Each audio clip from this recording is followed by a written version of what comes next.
La récolte démarre à peine en Jurançon. Sur le vignoble du château de Navaille, 35 vendangeurs s'affairent, sécateurs en main. Parmi eux, Léa et Marie. Pour elles, c'est une première. Là, on est en train de faire le tri. Donc on enlève un peu les paquets, on essaie d'éclaircir un peu tout ça.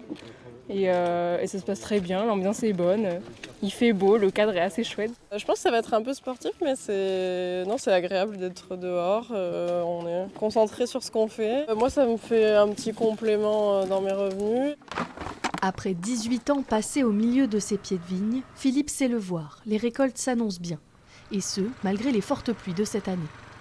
Là, ces grappes, on voit que c'est très sain, quoi. Il n'y a pas de moisissure ni de pourriture. Mais c'est effectivement sain parce qu'on vient d'effectuer des tris sur ce pied.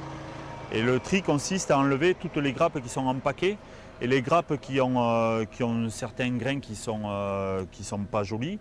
Voilà, pour permettre aux grappes qui restent d'arriver à une maturité optimale. En une matinée, près de 7 tonnes de raisins ont été récoltés, assez pour faire environ 5000 bouteilles. Le directeur de la cave espère que les ventes suivront.